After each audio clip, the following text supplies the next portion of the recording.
lingkungan yang terpelihara dan sehat itu menjamin kecukupan dan kenyamanan hidup kita di masa depan. Itu harus nyampe ke anak-anak.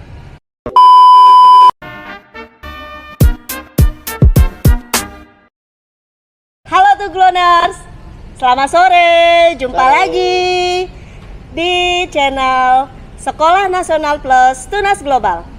Pada kali ini kita akan ngobrol-ngobrol nih bersama Pak Epi, ya, pembina dari Yayasan Mandiri Tunas Global. Oke Pak, siap Pak kita ngobrol Iya Pak? boleh, tanya apa nih? Iya Pak, dari awal ya, Iya.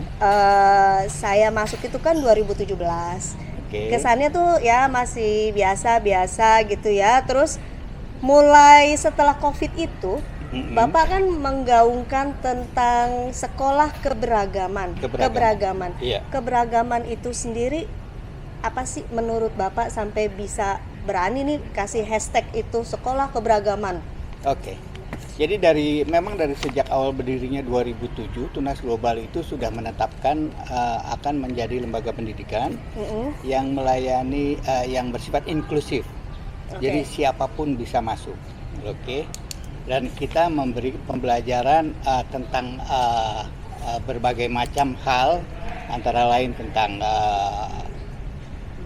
pengetahuan dan juga tentang akhlak atau sikap perilaku. Karena akhlak dan sikap perilaku serta pengetahuan ini itulah dasar-dasar dari penilaian orang tentang intelektual.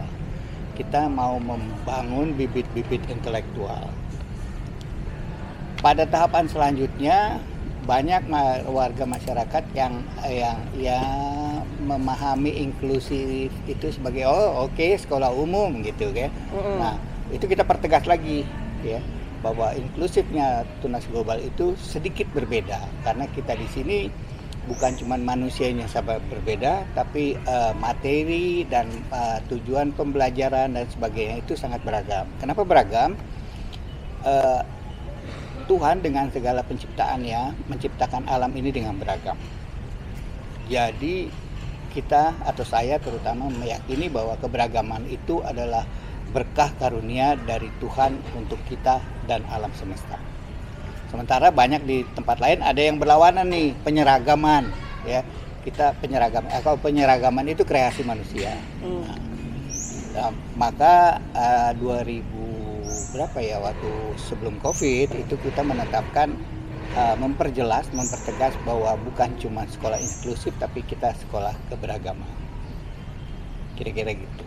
Oke, karena kan selama ini kalau dikenal ya, Tunas Global itu kan sekolah inklusi itu hanya sebatas pada misalnya anak-anak yang tipikal dengan anak-anak yang berkebutuhan khusus, hanya sebatas itu. Terus Tunas Global juga dikenal sebagai itu yang pelajaran agamanya itu semua agama ada di situ, punya rumah ibadah, jadi hanya sebatas itu. Ternyata lebih dari itu ya Pak ya? Lebih banyak banget, banyak banget. Ya, lebih banyak banget. Jadi keberagaman itu adalah alam kita, tempat kita hidup.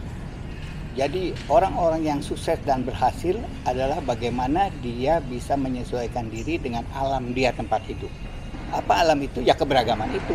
Ada berbagai macam sains, ya, pengetahuan alam dan sebagainya tentang alam, ada tentang manusia, ada tentang Tuhan, ada tentang ekosistem, bahwa di dunia ini ada ekosistem. Ekosistem itu sebab akibat, ada konsekuensi. Itu semua termuat atau kita ambil dari keberagaman.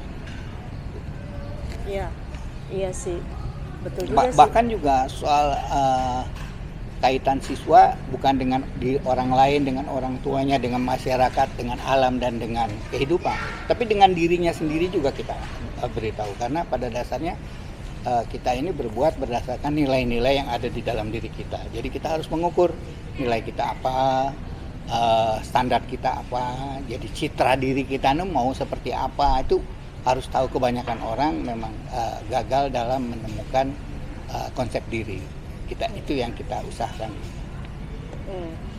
Jadi tadi saya highlight sedikit ya tentang alam, ya tentang ekosistem nih. Ekosistem. Nah, ini yang berhubungan dengan apa yang tentunya tidak hanya saya ya, Iya. tapi juga anak-anak, teman-teman guru yang lain, teman karyawan yang lain. Iya. Betapa berbedanya Tunas Global itu dibandingkan dengan sekolah yang lain. Iya. Ya. Salah satu ciri yang dari Bapak sebutkan itu tadi, misal dengan alam, ekosistem itu kan berarti berhubungan dengan lingkungan hidup, Betul. ya kan?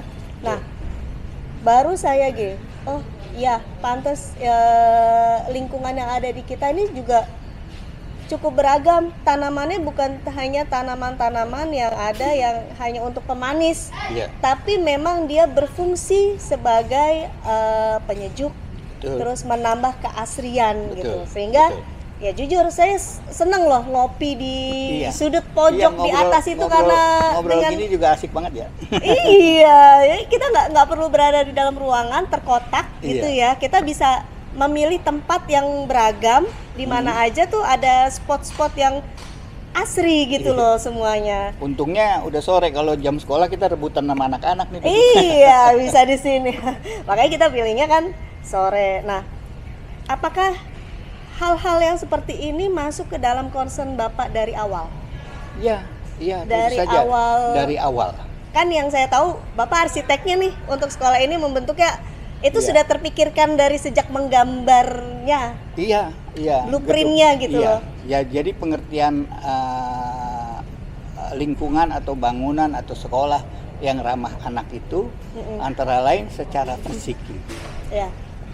Physically itu yang nomor satu adalah memberikan kemerdekaan. Apakah kemerdekaan itu? Yang pertama adalah fisik. Jadi harus serba luas, harus serba lapang, harus serba sejuk. Itu namanya kemerdekaan fisik.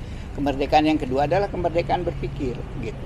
Jadi kemerdekaan berpikir ini yang kita rujuk kepada keanekaragaman, keberagaman daripada kehidupan dan alam semesta itu. Dan yang paling penting lagi adalah yang menjadi bottom line, bahwa selain dari sikap-sikap anak-anak untuk menjadi bijaksana, yang kita berikan, tanamkan itu adalah kemampuan bersikap adil. Nah, ini penting karena beberapa banyak urusan masalah itu karena tidak munculnya keadilan.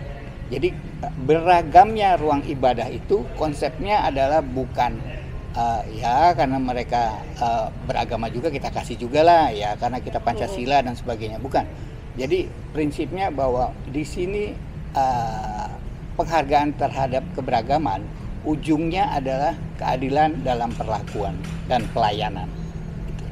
Keadilan dalam perlakuan dan pelayanan. Iya. Berarti setiap anak itu berhak mendapatkan apa yang menjadi memang haknya dia, Iya, gitu. betul, Dalam betul. hal apapun, dalam Apapun. hal pelajaran, dalam hal pelayanan, Apapun. dalam hak dia untuk bermain, hak dia untuk bersosialisasi, Betul. semuanya Jadi, ya. iya, jadi tapi sekali lagi yang namanya keadilan itu bukan sama rata. Betul. Setiap anak diperlakukan sama, tidak. Iya. Jadi ada anak yang harus diperlakukan khusus karena dia butuh kekhususan. Ada anak yang perlu diberikan secukupnya. Ada yang diberikan ini. Nah, itulah keadilan. Jadi setiap orang mendapatkan apa yang dibutuhkannya tanpa Sesuai membanding kebutuhan ya, Pak? kebutuhannya, tanpa membandingkan dengan kebutuhan orang lain. Iya, Ya. tapi apa yang menjadi kebutuhan si anak Yes, tersebut ya. yes. Nah, untuk kedepannya mau bagaimana nih Pak konsep dari sekolah hashtag kita nih, sekolah keberagaman, terus dengan isu lingkungan hidup yang akan kita kembangkan untuk berikutnya kan, karena kita tahu kita sudah kerjasama juga ya dengan yang mana itu Pak yang kampus yang itu untuk rendah karbon. rendah karbon, sekolah rendah karbon. Dan Ya, itu nanti bagaimana untuk kelanjutan ke depannya? Oke. Bagian dari pengalaman anak-anak adalah menjadi akrab dan mampu berhubungan dengan lingkungannya. Apa yang dimaksud dengan lingkungannya itu bukan lingkungan hidup hutan, pohon dan lautan itu, Iya. bukan. Jadi di dalam lingkungan itu ada 4 hal yang penting dan ini menjadi tema dari My Darling, pembentukan masyarakat sadar lingkungan di sekolah. Iya. Oke. Yang pertama itu temanya adalah Scientist with Me, ya, yang sekarang ini kita lagi adakan ini. Di mana di situ anak diberi pengenalan dan pemahaman dan keakraban dengan keberagaman alam semesta. Karena sains itu adalah tentang alam semesta. Mengenali dan menguasai sains adalah untuk berakrab-akrab dengan alam semesta. Yang kedua, tema kita adalah tema lingkungan hidup. Artinya lingkungan hidup itu adalah ya alam ini, taman, sampah, daur ulang, hemat energi, flora dan fauna, keseimbangan alam dan sebagainya. Tema ketiga adalah tentang kesehatan.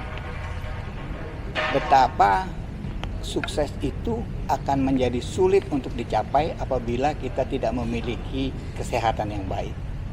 Ya. Jadi kesehatan ini penting untuk disadari anak-anak, untuk memperkuat diri. Badan sehat itu untuk apa? Untuk bisa produktif, ya, untuk bisa memanfaatkan waktu. Sakit itu menyita waktu, sakit itu mengurangi produktivitas. Ya. Lingkungan yang bersih, sampah dan sebagainya. Itu yang ketiga.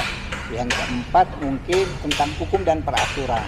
Nah ini tema hukum dan peraturan ini adalah tema sosial. Bagaimana kita mau hidup nyaman dan rukun. Tidak lain dan tidak bukan adalah komitmen pada hukum dan peraturan yang kita buat bersama. Sehingga tidak ada lagi perselisihan, tidak ada lagi gangguan. Kalau semua orang tertib hukum dan peraturan, ya hidup enak lah gitu lah. Ya, kita bisa belajar karena belajar adalah salah satu daripada tujuan pembelajar. Menjadi pembelajar adalah satu tujuan dari pendidikan di Tunas Global. Bukan menjadi pintar, cerdas dan sebagainya, tapi menjadi pembelajar. Menjadi pembelajar. Iya, karena pintar hari ini itu minggu depan udah ketinggalan. Iya, karena ilmu selalu berkembang. Iya, tapi kalau dia pembelajar, dia ngikut tuh, dia nempel tuh sama perkembangan. Nah, kalau pintar hari ini, pintar pas ujian apalagi gitu, itu cepat ketinggalan. Kalau habis pintar tidur ngapain, kan? Lebih baik dia jadi pembelajar. Kalau pembelajar dia nempel dengan apapun yang berkembang di sekelilingnya. Gitu kira-kira. Oke. Baik Pak, terima kasih banget nih. Iya, oke. Untuk ilmunya. Iya. Jadi tuh Gloners, ya, kita punya lingkungan yang harus kita jaga.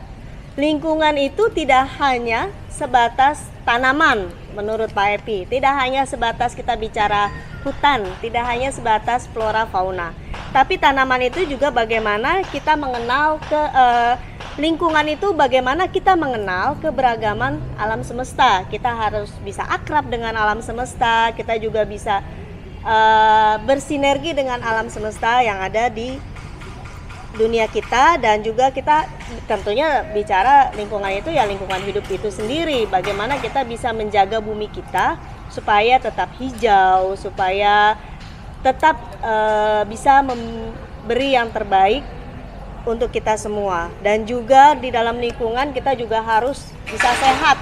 Karena sehat itu berarti kita bisa produktif. Karena sakit itu mengurangi produktivitas. Dan juga lingkungan itu juga lingkungan hukum, kita mengenal peraturan, itu bagaimana lingkungan sosial kita dapat membersamai kita dan juga kita dapat terlibat di dalamnya. Kenapa? Karena dasar dari intelektual itu adalah akhlak, sikap, dan perilaku yang ada di dalam semuanya tersebut.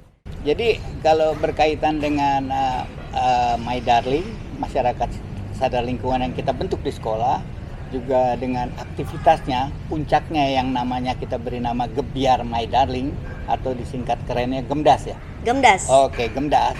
Itu ada 4 hal pokok ya. Jadi supaya jelas bahwa ya tema yang pertama scientific me ya.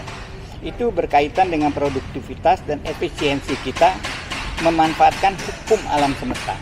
Ya. Yang kedua tentang lingkungan hidup. Lingkungan yang terpelihara dan sehat itu menjamin kecukupan dan kenyamanan hidup kita di masa depan. Itu harus nyampe ke anak-anak. Yang ketiga tentang hukum dan aturan sosial. Jadi bagaimana anak-anak belajar etika, untuk mematuhi apa yang kita sepakati, yaitu hukum dan aturan, dengan tujuan hidup damai dan keberaturan. Ya. Yang keempat tentang kesehatan. Nah, ini kesehatan nih banyak sekali tidak disadari ya. Sehat itu adalah keuntungan. Orang sehat itu untung, ya. Dia sehat itu adalah syarat penting tentang sukses dan kebahagiaan. Jadi itu kira-kira tambahan dari saya. Terima kasih. Oke, Tubuliners, sampai jumpa di sesi berikutnya. Dah.